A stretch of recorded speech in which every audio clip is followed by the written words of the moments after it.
Let us continue our discussion on contributions to equilibrium constant. In the previous lecture, we discussed how to get an expression for the number of molecules in the products or in the reactants. Reaction that we are talking about is our reactants in equilibrium with products. And we have come up with an expression something like this. Okay. So, our main aim is to get NP divided by NR. Now, number of products and number of reactant molecules. Our system was like this. This was for reactants and this was for products, and this difference is delta E0. This is what we are talking about. And then we have various energy levels, all this and that. This also has various energy levels and we are talking about their distribution. So, let us talk about summation I Ni for reactants. This I am talking about for reactants. This is equal to number of moles of reactants. Okay, remember I am talking about reactants.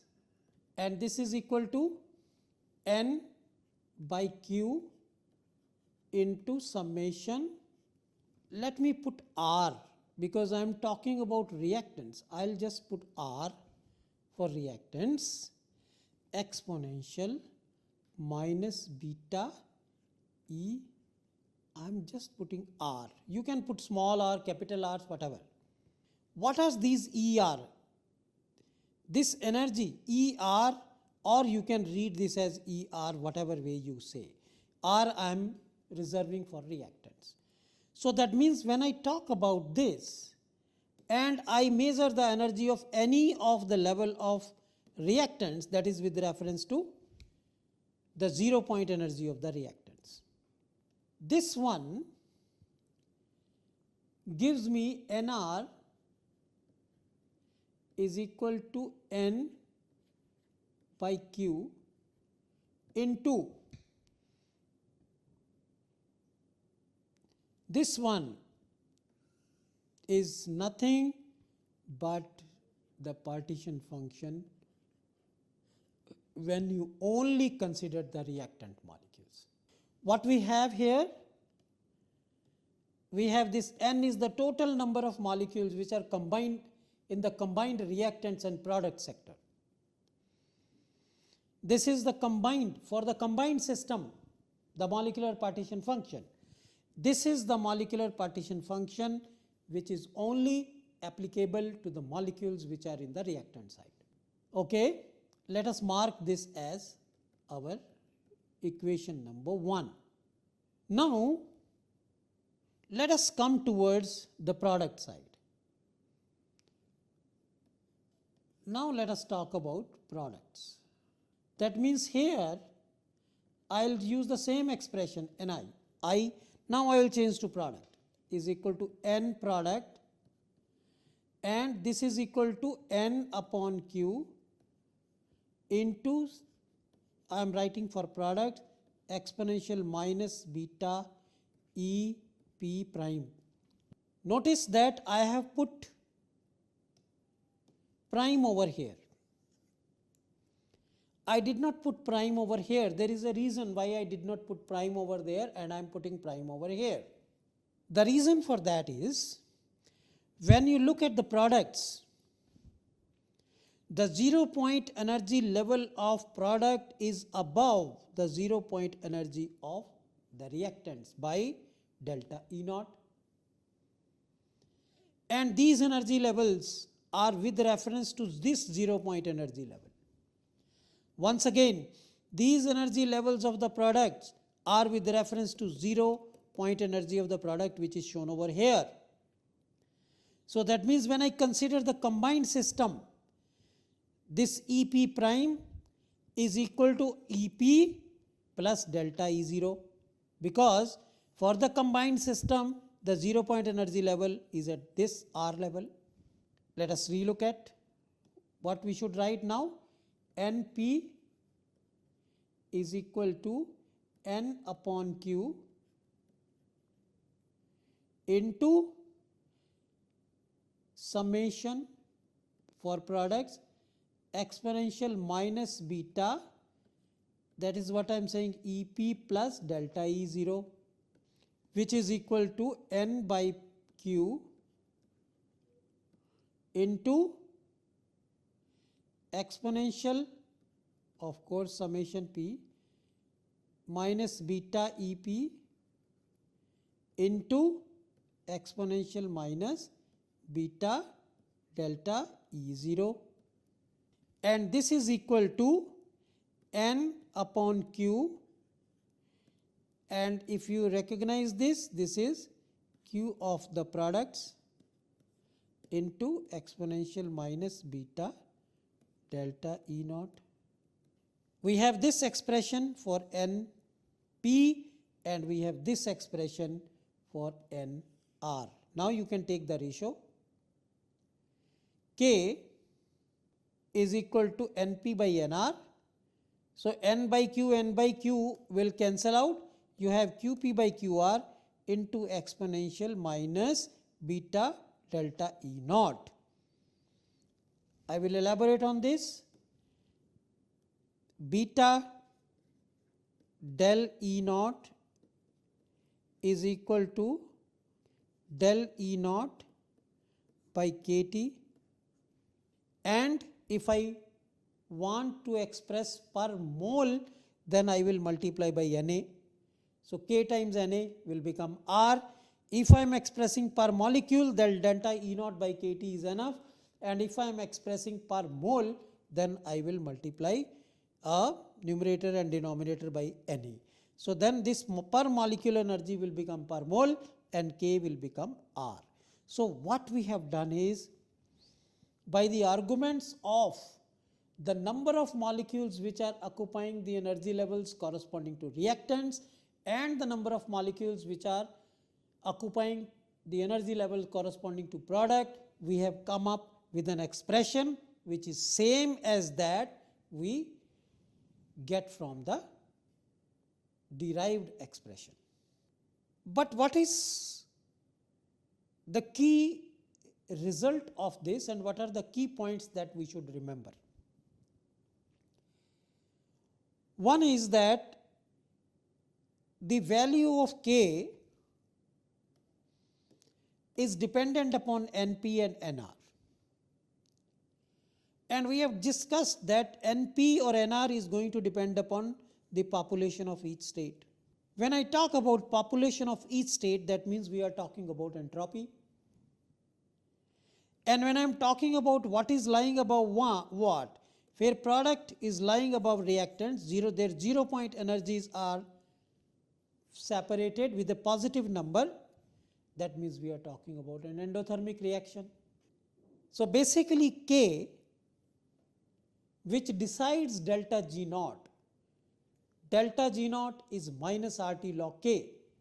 It incorporates what we derived, what we discussed in chemical thermodynamics, that delta G naught is a combination of delta H naught and delta S naught.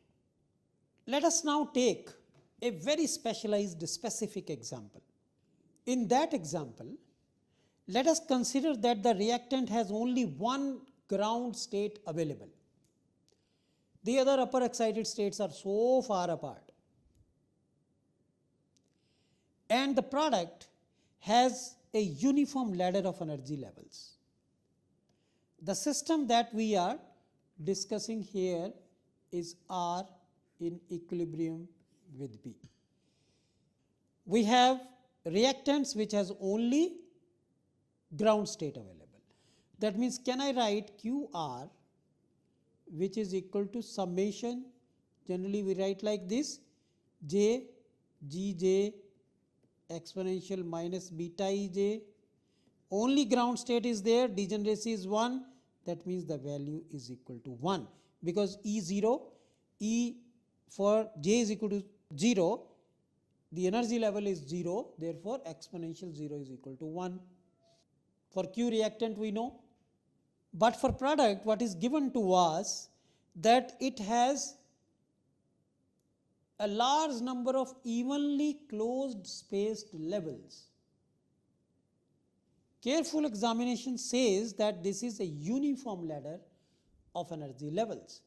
That means when I talk about QP is equal to summation J exponential minus beta Ej, there here Ej is equal to J times E, because this each energy level is separated by E, and J can start from 1 to 0, 1, 2, etc., because the 0 of this is lying above that of reactant by delta E0.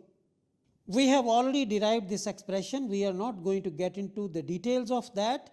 QP, this is a uniform ladder of energy levels, which is 1 plus exponential minus beta E plus exponential minus beta E square plus so on, sum of a GP. That means my Q product is equal to 1 over 1 minus exponential minus beta E. We have derived this kind of expression earlier. I have an expression for Q products and I have an expression for Q reactant. Don't get confused by this rotation. This actually means Q reactant and this actually means Q of product. And we know their difference in 0 point energy levels is delta E naught. And since I have both these Q's and I know delta E naught, now I can write an expression for the equilibrium constant. What is that equilibrium constant? It is equilibrium constant will be equal to QP over QR into exponential minus delta E naught by RT. We have just discussed that Q reactant is equal to 1. We have also discussed that Q product is equal to 1 over 1 minus exponential minus beta E. Now suppose if the temperature is high or if energy levels are very close compared to this temperature, this spacing is very small or the temperature is high, then I can write QP is equal to 1 over 1 minus, I can, since this is going to be small if temperature is high, then 1 minus beta E plus so on. This we have discussed earlier. This is equal to 1 upon beta E or is equal to KT upon E. This is a high temperature result. We have QP, we have QR. Substitute in this. QP is KT upon E, so here we have KT upon E. QR is 1, so don't need to worry, into exponential minus delta E naught by RT. For this specific example, the expression for equilibrium constant is KT by E into exponential minus delta E naught by RT. Okay, we have derived some expression. Is this expression telling us anything qualitatively or quantitatively? Well, this particular expression only applies to the given condition. If the system given to you, if the system changes, remember that the corresponding expressions, final expressions are also going to change. This particular expression which applies to this system, now let us see what qualitative information we can derive from it. In industry, how to optimize a process so that you get a higher value of equilibrium constant or a higher value of yield is very, very important. Now, how to improve the value of equilibrium constant? How to increase the value of equilibrium constant? Or how to decrease the value of equilibrium constant? An equally valid question, will depend upon various factors. Number one, is the reaction exothermic or endothermic?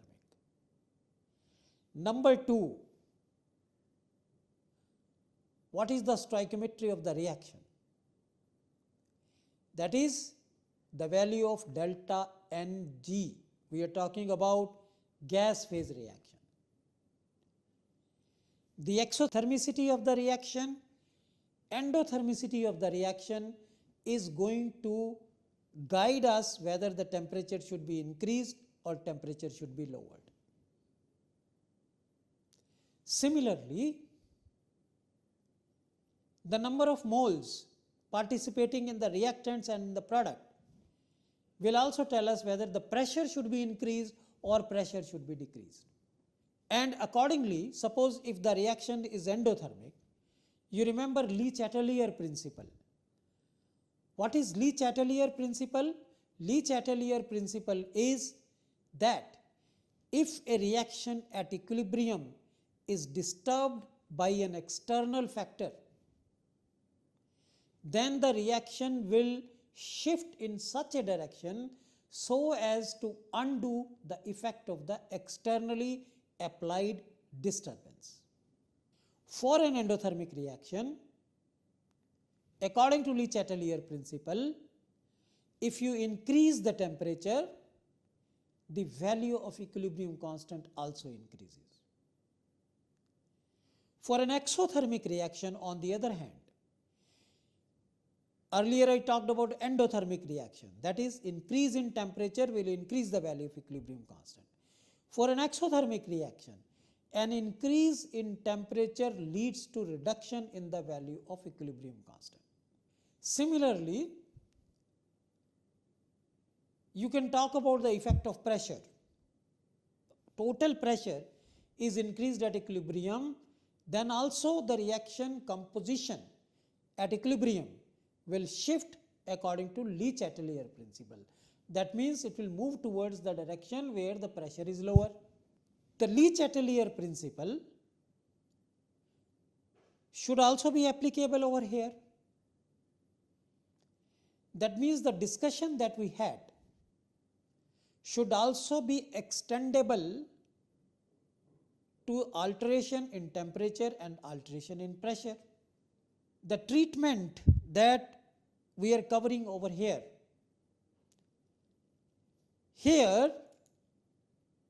in the expressions, for example, if you look at the expression for the equilibrium constant, it has Boltzmann constant, it has absolute temperature, it has energy, that energy is the spacing between the adjacent energy levels of the product, it has gas constant, it has temperature, and it has the difference in the 0 point energy levels. So we should be able to address the effect of temperature over here. Obviously, when you are going to alter the temperature, the population of the states here corresponding to P is going to change. What is the prediction here?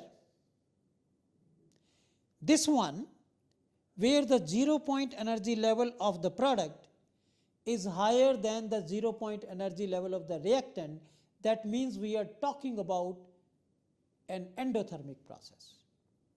If I increase, suppose the reactant has some population, and if I increase the temperature, then the population of upper states is going to increase. If the population of upper states, that is the products, is going to increase, that is going to raise the value of equilibrium constant. But is the same answer we can get from this expression? That we can try to obtain by comparing this factor versus this factor. The increase in temperature or the decrease in temperature is going to lead to what? Before I start discussing that, I want to reiterate that in statistical thermodynamics, what we have discussed is discussed equilibrium constant in terms of population of different energy levels. When I talk about population of different energy levels, that means I am also simultaneously addressing the entropy.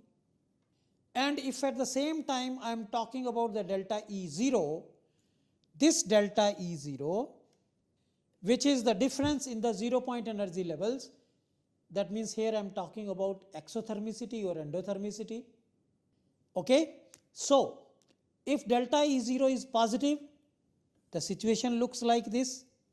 If delta D0 is negative, you should be able to redraw the similar figure if delta E0 is negative.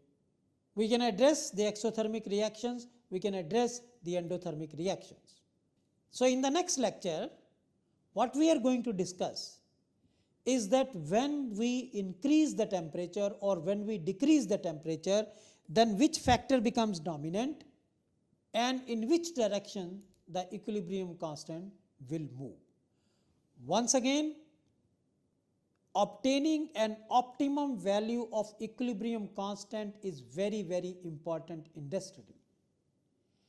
And that is why the reaction conditions need to be modified so that you can achieve the desired results. Here, by using the concept of statistical thermodynamics, we are trying to explain that what is the effect of disturbance of external factors on the equilibrium constant.